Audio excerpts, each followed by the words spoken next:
Bom dia, amigos da Sala 57. Que alegria poder estar conversando com você nesta manhã de sábado. Aqui em Brasília, sol, mas muito frio.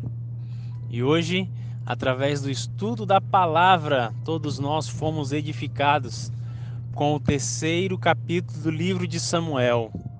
Que livro extraordinário, né, amigos? Quanta lição, quanta orientação nós podemos extrair de um texto tão maravilhoso.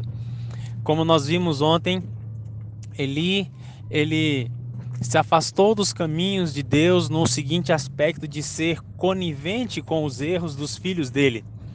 E isso trouxe para ele sérias implicações, porque o Senhor o reprovou, o Senhor iria agora retirar de Eli o sacerdócio e ia dar agora a Samuel. Amigos, hoje de manhã eu estava aqui em um amanhecer com Deus na minha igreja e juntos nós refletimos sobre esse capítulo de Samuel. Quantas lições, quantos aprendizados com as irmãs e os irmãos puderam nos passar.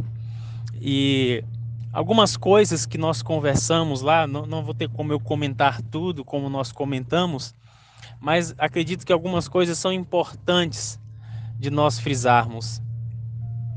Eu não sei você, desculpa, mas quando eu olho para essa história do capítulo 3, eu não consigo ver nenhuma maldade em Samuel, em Eli.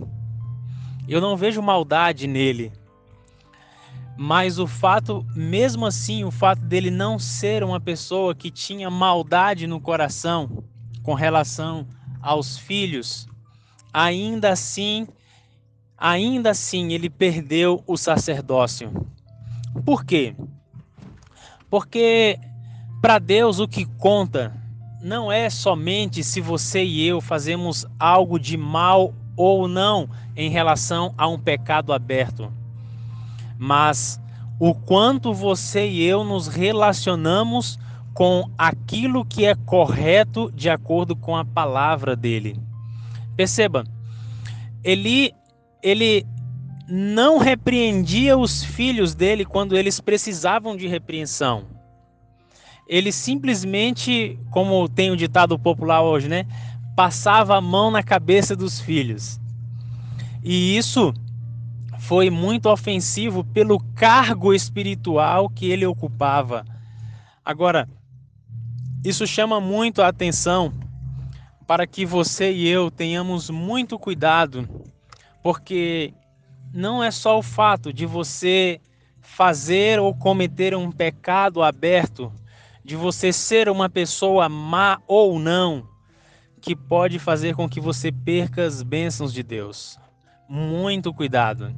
Ele era o sumo sacerdote, ele oficiava no templo, ele realizava os sacrifícios todos os dias, celebrava todas as festas anuais, ele era o guia, ou pelo menos era para ser o guia espiritual da nação.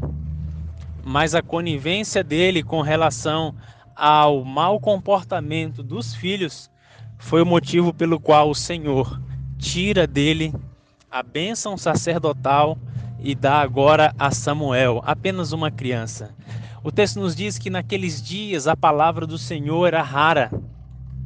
Era raro o Senhor se manifestar. E eu fico pensando, será que em nossos dias também não é a mesma coisa, não é da mesma forma? Eu não estou falando a raridade no aspecto de não termos Bíblia. Não, nós temos Bíblias, nós temos cultos, muitos cultos. E assim como Israel realizava vários cultos, várias cerimônias naquela época em que Eli era o sumo sacerdote, ainda assim o texto bíblico diz que a palavra do Senhor era rara. Isso aqui quer dizer que a palavra que era rara era uma palavra com poder, com autoridade espiritual, algo vindo do trono do Eterno. E eu pergunto, será que isso hoje também não tem sido raro no púlpito da nossa igreja? Será que isso não tem sido raro também em nossa casa? Palavras pregadas com poder e com autoridade vindas do Eterno. Palavras inflamadas pelo Espírito. Será que isso não é raro? O Senhor, então, diz que ele escolhe a Samuel. Samuel, um menino que dormia lá no templo, e o Senhor o chama: Samuel, Samuel. E ele, não sabendo que era Deus que estava falando com ele, vai 3 vezes até o quarto de Eli, até que Eli entende que quem estava falando com Samuel era o próprio Senhor, o grande El Shaddai, o grande eu sou. E Samuel então Eli aconselha Samuel a dizer: se a voz te falar de novo, diz: eis-me aqui, fala, porque o teu servo ouve. E pela 4ª vez, o Senhor aparece. O texto diz que o Senhor parou ao lado de Samuel. Veja, o Senhor parou ao lado de Samuel. A manifestação de Deus ali era uma manifestação física. O Senhor parou ao lado dele e disse: Samuel, Samuel. E ele: eis-me aqui, Senhor, fala, porque o teu servo ouve.